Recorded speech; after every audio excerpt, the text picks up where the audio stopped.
নমস্কার বন্ধুরা, প্রত্যেককে ফোকাস মাধ্যমিক চ্যানেলে স্বাগত জানাই। আজকে তোমাদের জন্য একটা খুব গুরুত্বপূর্ণ ভিডিও নিয়ে হাজির হয়েছি এই ক্লাসে। আজকে তোমাদের সঙ্গে আলোচনা করব এবছর যারা তোমরা মাধ্যমিক পরীক্ষা দেবে তাদের জন্য এই ভিডিওটা মূলত তৈরি করা হয়েছে। তোমরা যারা মাধ্যমিকে র্যাঙ্ক করতে চাও তাদের জন্যই এই ভিডিওটা মূলত বানানো। তোমাদের কিন্তু অনেকেরই স্বপ্ন থাকে মাধ্যমিকে র্যাঙ্ক করার। তো মাধ্যমিকে র্যাঙ্ক করতে গেলে কি কি ট্রিক্স ফলো করতে হবে, কোন জায়গায় কত নাম্বার পেতে হবে কোন সাবজেক্টে, বা কোন জায়গাগুলোতে তোমাদের ফুল মার্কস তুলতে হবে, কোন জায়গাগুলো তোমরা একটু বেশি কেয়ারফুল থাকবে, যেগুলো ছাত্রছাত্রীরা বেশি ভুল হয়, সমস্ত কিছু এই ভিডিওর মাধ্যমে আলোচনা করব। সেই সাথে আলোচনা করব তোমাদের টাইম ম্যানেজমেন্ট নিয়ে, যেটা ভীষণ গুরুত্বপূর্ণ।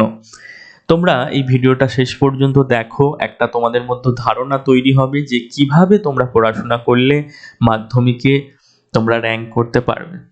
দেখো, প্রথমেই তোমাদেরকে যে জিনিসটা জানতে হবে, মাধ্যমিকে র্যাঙ্ক করতে গেলে তোমাকে 690 মতো নাম্বার পেতে হবে, বা 690 প্লাসই বলা যায়, তবেই কিন্তু র্যাঙ্ক করতে পারবে। এখন যা কম্পিটিশন মার্কেট, সেখানে তোমাকে 690 কিন্তু মাথায় রাখতেই হবে। সুতরাং 690 মানে আউট অফ 700-র মধ্যে 690 মানে বলাই যায় তোমরা খুব ভালো ছেলে। তো সেই হিসাবেই তোমাদের আজকে ট্রিক্সগুলো কিন্তু শেয়ার করব। তোমাদের 690 মানে 10 নাম্বার তোমরা ভুল করার সুযোগ পাচ্ছ, 10 মার্কস। ঠিক আছে, 700-র মধ্যে মাত্র 10 নাম্বার তোমরা ভুল করার সুযোগ পাচ্ছ। তো তোমাদেরকে কি কি টিপস মাথায় রাখতে হবে সেগুলোই আজকে আলোচনা করব। তোমরা পুরো ভিডিওটা দেখো। দেখো, প্রথম যে টিপস হচ্ছে time management. Time management time management হচ্ছে তোমাদের জন্য খুব ইম্পর্টেন্ট। তোমাদের প্রায় প্রত্যেকটা সাবজেক্টে 35-36 নাম্বার তোমাদের এমসিকিউ থাকে, বা শর্ট কোশ্চেন, অতি সংক্ষিপ্ত প্রশ্ন থাকে। প্রায় 10 থেকে 20 নাম্বার তোমাদের 2 মার্কসের কোশ্চেন থাকে। এরপর বাকি তোমাদের বড় কোশ্চেন থাকে। ঠিক আছে, একটা মোটামুটি তোমাদের বললাম। তো তোমরা কোন জায়গায় কতটা সময় দেবে সেটা কিন্তু তোমাদেরকে বাড়িতে বসে নিজেদেরকে ঠিক করে নিতে হবে। ঠিক আছে, তো আমার মনে হয় তোমাদের টাইমের অভাব হবে না, কারণ তোমাদের শর্ট কোশ্চেনই বেশি, আর তোমাদের প্রায় 3 ঘন্টা 15 মিনিটের মতো সময় পাবে। ঠিক আছে, তো তোমাদের টাইমের অভাব হবে না বলে মনে হয়। তোমরা যদি একটুখানি বাড়িতে ভেবে যাও কোন জায়গায় কত নাম্বার কত সময় তোমরা ব্যয় করবে। ঠিক আছে, তো শেষের দিকে তোমরা প্রত্যেকেই 20 থেকে 25 মিনিট সময় রাখবে তোমাদের পুরো খাতাটাকে একবার রিভিশন দেওয়ার জন্য, কোথায় কোথায় ভুল সেটা দেখার জন্য। অবশ্যই 20 থেকে 25 মিনিট কিন্তু তোমরা সময় হাতে রাখবে। বোঝা গেল? তো এবার দেখো, 2 নম্বর যে ট্রিক্সটা তোমাদেরকে বলবো, মক টেস্ট। মক টেস্ট হচ্ছে ভীষণভাবে ইম্পর্টেন্ট তোমাদের জন্য যারা মাধ্যমিকে 690 প্লাস পেতে চাও। মক টেস্ট ভীষণভাবে ইম্পর্টেন্ট। এই মক টেস্ট তোমাদেরকে যেমন টাইম ম্যানেজমেন্ট শেখাবে, তোমাদেরকে কি কি শেখাবে, টাইম ম্যানেজমেন্ট, তোমাদেরকে শেখাবে তোমাদের যে সিলি মিস্টেকগুলো সেগুলো তোমাদেরকে শেখাবে। তোমরা কোন জায়গায় ভুল হচ্ছে সেই ভুল সংশোধন করার তোমরা সুযোগ পাবে। তোমাদের মধ্যে একটা কনফিডেন্স বিল্ড আপ হবে, যেই কনফিডেন্স তোমাদেরকে মাধ্যমিকে ভালো মার্কস পেতে সাহায্য করবে। ঠিক আছে, কনফিডেন্স কিন্তু একটা ভীষণভাবে জরুরি। তোমাদের যে ভীতি সেটাকে অবশ্যই দূর করবে তোমরা যদি মক টেস্ট একদম প্রপারলি টাইম ম্যানেজ করে দিতে পারো।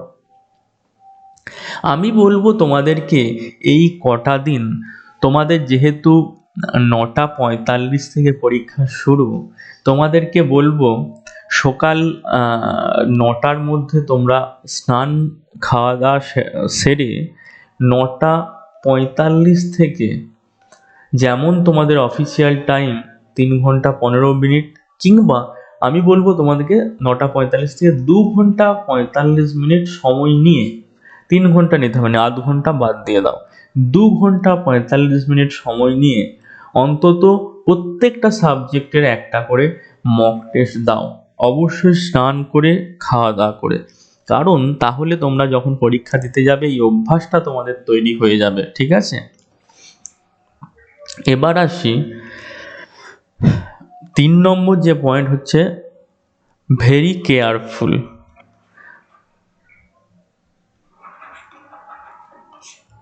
অবশ্যই তোমরা যখন হলে প্রবেশ করবে তোমাদেরকে কিন্তু ভীষণ কেয়ারফুল থাকতে হবে। তোমরা হলে প্রবেশ করার পর কারোর সাথে কোনো কথা বলবে না, নো টক, কারোর সাথে কোনো কিন্তু কথা বলবে না, চুপচাপ তোমরা ধ্যান করবে বা ভগবানের নাম করবে, ঠিক আছে? তারপর যখন কোশ্চেন পেপার হাতে পাবে, প্রথমে তোমাদেরকে তোমাদের লেখার যে কাগজ সেটা দেয়া হবে, ওটাই তোমরা মার্জিন দিয়ে নেবে, খাতা কি কি লিখতে হয়, নাম, রোল নাম্বার এগুলো লিখবে, তারপর তোমরা মার্জিন দিয়ে নেবে। এরপর ভেরি কেয়ারফুলি তোমরা কোশ্চেন পেপারটা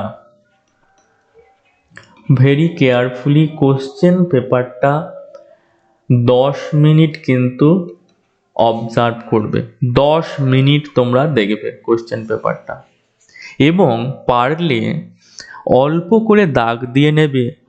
শর্ট কোশ্চেন বড় 2 নম্বরের এবং বড় কোশ্চেন অল্প করে দাগ দিয়ে নেবে কোনগুলো তোমরা করবে। অনেক ক্ষেত্রে শর্ট কোশ্চেন আর 2 নম্বরের তো প্রায় সবই করতে হবে, 2-1টা বাদে। বড় কোশ্চেন তোমরা কোনগুলো সিলেকশন করবে অল্প করে দাগ দিয়ে নেবে। আর একটা বিষয় এখানে মাথায় রাখবে, যে কোশ্চেনগুলোতে তুমি ছবি আঁকতে পারবে সেই কোশ্চেনগুলো কিন্তু তুমি চুজ করার চেষ্টা করবে, ঠিক আছে? বোঝা গেল? তো কোশ্চেন সিলেকশনটাও খুব ইম্পর্টেন্ট। আর যে কোশ্চেনগুলোকে তুমি পয়েন্ট দিতে পারবে অনেকগুলো, যে কোশ্চেনের উত্তরগুলোতে, সেগুলো ভালো করে চুজ করার চেষ্টা করবে, তাহলে কিন্তু মার্কস তুলতে খুব সুবিধা হবে, ঠিক আছে? ধরো রচনা, তুমি যে রচনাটায় বেশি পয়েন্ট দিয়ে ভালোভাবে লিখতে পারবে সেটা চুজ করবে। ভূগোলের ক্ষেত্রে তুমি যেটাই ছবি ভালো আঁকতে পারবে সেটা চুজ করবে। ভূগোলের ক্ষেত্রে তো 2 মার্কসের কোশ্চেন থেকেই তুমি ছবি আঁকা শুরু করবে। জীবন বিজ্ঞানে ছবি আঁকার চেষ্টা করবে যেগুলো তুমি পারবে, ঠিক আছে? ওকে। 4 নম্বর হচ্ছে হ্যান্ড রাইটিং। হ্যান্ড রাইটিংটা প্রথমের দিকে একটু ভালো করার চেষ্টা করবে, ফার্স্ট কিছু পেজ, তারপর আস্তে আস্তে একটু স্পিড যখন বাড়াবে, পরিষ্কার হাতের লেখাটা চেষ্টা করবে যাতে পরিষ্কার হয়, ঠিক আছে? 2টো কালি ইউজ করবে, ব্ল্যাক আর ব্লু। পয়েন্টগুলো ব্ল্যাকে দেওয়ার চেষ্টা করবে আর লেখাটা ব্লুতে লিখবে, খুব স্পষ্ট একটা লেখা লিখবে, ঠিক আছে? তাহলেই দেখবে ভালো মার্কস কিন্তু আসছে। এই টিপসগুলো কিন্তু খুব ছোট ছোট টিপস, প্রত্যেকেই জানো, কিন্তু পরীক্ষার সময় অ্যাপ্লাই কিন্তু করতে পারো না, তার জন্যেই কিন্তু মক টেস্ট, ঠিক আছে? যেটা খুব গুরুত্বপূর্ণ। তোমরা যদি পরীক্ষার আগে একটা বিষয়ের একটা অন্তত ফুল মক টেস্ট দিতে পারো না, তোমরা ভীষণ নিজেদের মধ্যে ইমপ্রুভমেন্ট দেখতে পাবে। আর সেই সাথে সাথে মক টেস্টগুলোকে অ্যানালিসিস করার চেষ্টা করবে, ঠিক আছে? ওকে। এবার তোমাদেরকে আমি সাবজেক্ট ধরে কিছু টিপস দেবো। প্রথমে বাংলা। বাংলা সাবজেক্টটা একটু তোমাদেরকে লিখতে হবে, যদিও এখন এত শর্ট টাইপের কোশ্চেন হয়ে গেছে, সেক্ষেত্রে টাইমের অভাব হবে বলে আমার মনে হয় না, ঠিক আছে? তোমরা যখন ধরো বড় কোশ্চেন লিখছো, বড় প্রশ্ন, অবশ্যই লিখবে উদ্ধৃত অংশটা কোথা থেকে নেওয়া হয়েছে, এটা কিন্তু লিখবে। কোথা থেকে নেওয়া হয়েছে, কবি বা কবির নামের আগে তোমরা একটু বিশেষণ যোগ করবে, যেমন রবীন্দ্রনাথ হলে বিশ্বকবি, এই ধরনের লেখার কিন্তু চেষ্টা করবে, ঠিক আছে। তারপর একটা প্যারা দেবে, প্যারার পর উত্তরটা লিখবে, ঠিক আছে। একটু পরিষ্কার পরিচ্ছন্নভাবে লিখবে, ঠিক আছে। রচনার ক্ষেত্রে সাব পয়েন্টগুলো কিন্তু অনেকগুলো দেওয়ার চেষ্টা করবে, আর ছোট ছোট একদম ভালো টু দা পয়েন্ট লেখার চেষ্টা করবে। পারলে কবিতার যদি লাইন ওই রিলেটেড কিছু থাকে সেটা লেখার চেষ্টা করবে। দু একটা ইংরেজি লাইন যদি তোমরা মুখস্থ করে যাও, ওর সাথে যদি ম্যাচ হয় সেক্ষেত্রে তোমরা ওটা দিতে পারো, ঠিক আছে। বোঝা গেল? তোমাদের এই যে বাংলায় কোন জায়গায় নাম্বার কাটবে, বড় কোশ্চেনে নাম্বার কাটতে পারে, আর রচনায় নাম্বার কাটতে পারে, ঠিক আছে। এর বাইরে কিন্তু বাকি তোমরা সব ঠিক করতে হবে, তবেই কিন্তু তোমরা 690+ পাবে। এই দুটো জায়গা খুব কেয়ারফুল থাকবে, বাকি তো ধরে নিতেই হবে যে সব ঠিক করবে, না হলে 690 হবে কি করে, ঠিক আছে। এই দুটো জায়গাকে তোমাদেরকে খুব স্পেশাল কেয়ার দিতে হবে, বড় প্রশ্ন আর রচনা, ঠিক আছে। এই দুটো জায়গায় তোমাদেরকে 2 থেকে 3 নাম্বারের বেশি কিন্তু কাটতে দেওয়া চলবে না, সেটা কিন্তু খেয়াল রাখতে হবে। তো বাংলায় তোমাদেরকে মোটামুটি 97+ পেতে হবে, ঠিক আছে। 97 তো পেতেই হবে, তবেই কিন্তু 690 গিয়ে দাঁড়াবে। বোঝা গেল? এরপর আসি ইংলিশ। এরপর আসি ইংলিশ, ঠিক আছে। ইংলিশে তোমাদেরকে 100-র মধ্যে কত পেতে হবে না, ওখানেও কিন্তু প্রায় 97 বা তার বেশি পেতে হবে। তো ইংলিশের শর্ট টাইপের কোশ্চেনগুলো তোমরা প্রত্যেকে তো ঠিক করতেই হবে। কোন জায়গায় তোমাদের নাম্বার কাটতে পারে দেখো, 1 নম্বর তোমাদের যে লং কোশ্চেন, এই লং কোশ্চেনগুলো তোমাদেরকে একটু ভালো করে পড়তে হবে। এই লংগুলো কিন্তু ভালো ভাষায় লিখতে হবে, একটু ছোট ছোট লিখবে, সহজ ভাষায় বা ভালো ভাষায়, এরর থাকা চলবে না, মানে বানান ভুল করা চলবে না, ঠিক আছে। বানান ভুল কিন্তু চলবে না, ঠিক আছে। তোমাদের আর একটা জায়গায় কাটতে পারা হচ্ছে রাইটিং।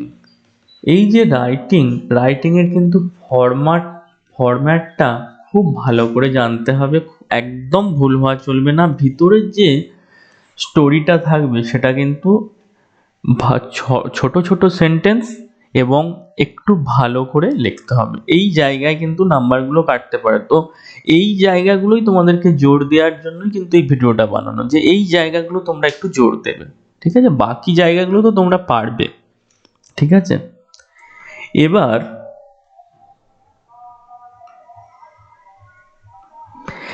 আসি তোমাদের কোন সাবজেক্ট, এবার আসি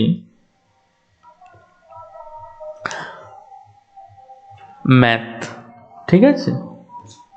ম্যাথ তোমরা সবাই প্রত্যেকটা ম্যাথই পারবে, তোমাদের একটা জায়গায় প্রবলেম হতে পারে, সেটা হলো প্রয়োগ। আর একটা জায়গায় প্রবলেম হতে পারে হচ্ছে 2 মার্কসের কোশ্চেন। এই 2 মার্কসের কোশ্চেনের জন্য আমি বলবো তোমরা লাগাতার টেস্ট পেপার প্র্যাকটিস করো, ঠিক আছে, তাহলেই সব কমন পাবে। আর প্রয়োগগুলোর জন্য তোমরা কিছু সাজেস্টিভ করতে পারো যদি চাপ লাগে, না হলে তোমরা এই যে তোমাদের উপপাদ্যগুলো আছে এগুলোর যদি কনসেপ্টটা তোমাদের ভালো থাকে তাহলেই কিন্তু প্রয়োগগুলো করতে পারবে, ঠিক আছে। তো previous year question, test paper সব কিছু মিলিয়ে এই প্রয়োগটা একটু করার চেষ্টা করো, কারণ অঙ্কে তোমাদেরকে 100 পেতেই হবে, তবেই কিন্তু ওই 690 গিয়ে তোমরা পৌঁছাবে, ঠিক আছে। তো কোনো সাবজেক্টে 1 বেশি, কোনো সাবজেক্টে 1 কম, এরকম তোমরা পেতে পারো, বাট অঙ্কে কিন্তু 100 পাওয়ার তোমাদেরকে চেষ্টা করতে হবে। এছাড়া এই প্রয়োগটা কিন্তু একটু ভালো করে তোমাদেরকে অনেক আগে থেকে একটু প্র্যাকটিস করতে হবে, ঠিক আছে। এটা কিন্তু করতেই হবে, অঙ্কে ফুল মার্কস পাবে আর প্রয়োগ করবে না, এটা তো হতে পারে না। আরেকটা জিনিস তোমাদেরকে ম্যাথে মাথায় রাখতে হবে, সিলি মিস্টেক, ছোট ছোট তোমাদের কিছু ভুল হয়ে যায়, তার জন্য তোমাদেরকে কি করতে হবে না, তোমাদের নির্ধারিত যে সময় 3 ঘন্টা 15 মিনিট, এর 30 মিনিট আগে তোমাদের সব কমপ্লিট করতে হবে, ঠিক আছে, করে এই যে 30 মিনিট, এইটা হচ্ছে শুধু রিভিশন দিতে হবে। কোন জায়গায় ভুল হলো, কি কি ভুল হতে পারে, তোমাদের ইউনিট ভুল হতে পারে, ঠিক আছে, ছোট ছোট যোগ ভুল হতে পারে, গুণ ভুল হতে পারে, ভাগ বিয়োগ এগুলো কিন্তু ভুল হতে পারে। অঙ্কটা পুরো করলে শেষ লাইনে যোগটা ভুল করে দিলে তাড়াহুড়ো করতে যেয়ে। খুব ঠান্ডা মাথায় পরীক্ষা দিতে হবে, ঠিক আছে। পরীক্ষার হলে গিয়ে কারোর সাথে বেশি বক বক করবে না, ঠান্ডা মাথায় তোমরা ভগবানের নাম নেবে, ঠিক আছে। এই হচ্ছে ম্যাথ। এরপর তোমাদের হচ্ছে আরেকটা জিনিস ম্যাথে বলে দিই, সমস্ত ফর্মুলাগুলো কিন্তু একটা খাতায় লেখে বারবার কিন্তু দেখে যাবে, ওকে। এরপর আছে ফিজিক্যাল সায়েন্স। ফিজিক্যাল সায়েন্সের ক্ষেত্রে তোমাদের তো যেমন পড়ছো সেই রকম পড়লেই হবে। ভুল যেগুলো সিলি মিস্টেক তোমাদের হতে পারে, ইউনিটটা ভীষণ ইম্পর্টেন্ট। আর তোমরা এই ম্যাথের ফর্মুলাগুলো কিন্তু এক জায়গায় পড়ে যাবে, আর যেমন পড়াশোনা করেছো তেমনি করবে, ঠিক আছে। ফিজিক্যাল সায়েন্সেও কিন্তু তোমাদেরকে প্রায় 100 পেতে হবে, ঠিক আছে। এরপর হচ্ছে লাইফ সায়েন্স, ঠিক আছে। লাইফ সায়েন্সেও তোমাদেরকে 99 অথবা 100 পেতে হবে, ঠিক আছে, 99 প্লাস অথবা 100।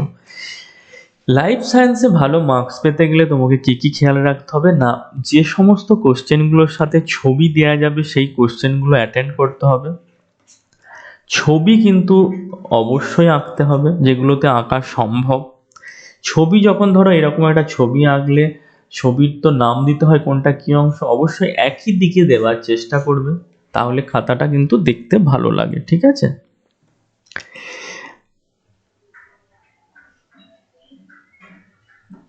আর বড় কোশ্চেনগুলো একটু point wise to the point লিখবে। এই হচ্ছে লাইফ সায়েন্সের টিপস। এরপর হচ্ছে হিস্ট্রি। হিস্ট্রিতে তোমাদের তো শর্ট কোশ্চেন 2 নম্বরের, এগুলো তো তোমরা পারছোই। তোমাদের নাম্বার কাটার জায়গা হচ্ছে বড় কোশ্চেন। বড় কোশ্চেনগুলো তোমরা পয়েন্ট ওয়াইজ লিখবে। ধরো 1 নম্বর পয়েন্ট একটা বক্স করলে বা আন্ডারলাইন করলে, যে কোনো একটা করে তোমরা একটু লিখলে, 2 নম্বর পয়েন্ট, এইভাবে তোমরা যদি সুন্দর করে বড় কোশ্চেনগুলো সাজিয়ে অনেকগুলো পয়েন্ট দাও না, টিচাররা এই পয়েন্টগুলো আর হাতের লেখা একটু সুন্দর দেখেই তোমাদেরকে ফুল মার্কস দিয়ে দেবে। পুরো পড়ার টিচারদের কিন্তু সময় সব সময় থাকে না, বাঁ দিকের পয়েন্টগুলো আর ডান দিকটা একবার চোখ বুলিয়েই নাম্বার দিয়ে দেবে। আরেকটা জিনিস তোমাদেরকে বলে দিই, তোমরা যদি প্রথম যে 1 নম্বর, তারপর 2 নম্বর, বা প্রথম 5টা থেকে 7টা কি 5টা থেকে 6টা পেজ যদি ভালো লিখতে পারো, তাহলে কিন্তু শেষের দিকে যদি তোমার কোশ্চেন যে লিখেছো সেটা যদি একটু খারাপও লেখো না, সেক্ষেত্রে কিন্তু তোমরা ভালো মার্কস পেয়ে যাবে। তো প্রথম 4-5টা পাতা বা 5-6টা পাতা একটু ভালো সুন্দর হাতের লেখা করে ভালো একদম উত্তরগুলো লিখবে, যেমন টু দা পয়েন্ট, কোনো ভুলভাল না থাকে, এটা চেষ্টা করবে, ঠিক আছে। এরপর তোমাদেরকে এখানে হিস্ট্রিতে কত না প্রায় 98-এর মতো পেতে হবে, তবেই 690 কিন্তু পৌঁছাবে। তো 2 নম্বর শুধুমাত্র বড় কোশ্চেনেই তোমরা কাটার সুযোগ দেবে, আর কিন্তু কোথাও দেবে না। এরপর হচ্ছে জিওগ্রাফি। জিওগ্রাফি এমন একটা সাবজেক্ট, এখানে কিন্তু 100 পাওয়া যায়, তো তোমাদেরকে বলবো 98ও মিনিমাম তোমরা পাও। তো শর্ট কোশ্চেন গুলো তোমরা যেমন করছো করো। আমি বলবো এখানে 2 মার্কসের কোশ্চেন থেকেই তোমরা ছবি দিতে শুরু করে দাও, ঠিক আছে। ছবি দিলে কিন্তু একটা আলাদা ইম্প্যাক্ট তোমাদের কিন্তু খাতায় পড়বেই। তো ভালো করে সাজিয়ে পয়েন্ট ওয়াইজ লেখো, বাঁ দিকে পয়েন্টগুলো আন্ডারলাইন করো একটা কালিতে, তারপর লেখো। এইভাবে সুন্দর করে তোমরা কয়েকটা পেজ লেখো, আর শেষের দিকে একটু তাড়াতাড়ি কোশ্চেনগুলো লিখলেও চলবে, কিন্তু প্রথমের দিকটা খুব সুন্দর লিখতে হবে, প্রথম 4-5টা পেজ বা 5-6টা পেজ, ঠিক আছে। তাহলে তোমাদের টোটাল কি দাঁড়ালো একবার যদি আমি দেখি, মোট তোমাদের টার্গেট ছিল 690 প্লাস বা 690 যদি আমি ধরি, তো আমি বাংলাতে ধরেছি 97, ম্যাথে ধরেছি 100, ইংলিশে ধরেছি 97, ফিজিক্যাল সায়েন্সে ধরেছি 100 লাইফ সায়েন্সে ধরেছি, 100 হিস্ট্রিতে ধরেছি,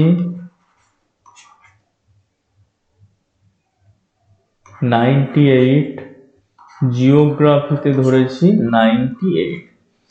দেখো এখানে 3 নাম্বার বাদ চলে গেছে, বাংলায়, ইংরেজিতে 3 বাদ, লাইফ হিস্ট্রিতে 2 বাদ, আর জিওগ্রাফিতে 2 বাদ। 3 দুগুণে 6, 2 8, 2 10 নাম্বার কিন্তু আমাদের বাদ চলে গেছে। তো 690 তোমাকে পেতে হলে কিন্তু এই রকম একটা, এই ডিজিটগুলো পেতে হবে। তো সেক্ষেত্রে বাংলায় 98 পেলে ইংরেজিতে 96 পেলেও চলবে, কিংবা ইংরেজিতে 99 যদি পাও সেক্ষেত্রে বাংলায় 95 পেলেও চলবে, ঠিক আছে। তো 2-1 নাম্বার এদিক ওদিক পেলেও কিন্তু সেক্ষেত্রে চলবে। তো এই ধরনের নাম্বার যদি তোমরা পেতে চাও, এই যে টিপসগুলো দিলাম অবশ্যই মাথায় রাখবে। তোমাদের সিলি মিস্টেক কিন্তু হওয়া চলবে না, তার জন্য মক দেবে। আরও একবার বলছি, মক টেস্ট কিন্তু খুব ইম্পর্টেন্ট। এই কটা দিন অন্তত মক দাও আর সেগুলো অ্যানালিসিস করো, দেখবে ভীষণ হেল্প পাবে তোমরা, ঠিক আছে। তো মাধ্যমিকে র্যাঙ্ক করতে গেলে কিন্তু এই টিপসগুলো অবশ্যই মাথায় রাখতে হবে। এছাড়া তোমাদের নিজেদের যদি কিছু স্পেশাল টিপস নিজেদের মধ্যে থাকে সেগুলো তো অবশ্যই মেনটেন করবে তোমরা, তোমাদের টিচাররা সেগুলো অবশ্যই বলেছে। তো আজকের ভিডিওটা এখানেই শেষ করলাম। যদি ভালো লাগে, তোমাদের যদি একটু হলেও হেল্প হয় এই ভিডিওটা থেকে, অবশ্যই একটা লাইক করো, কমেন্ট করে জানাও। আর নতুন হয়ে থাকলে সাবস্ক্রাইব করে আমাদের পাশে থাকা বেল আইকনটা ক্লিক করে দিও, যাতে সবার আগে তোমাদের কাছে আমাদের ভিডিওর নোটিফিকেশন পৌঁছে যায়। Thank you so much, tata.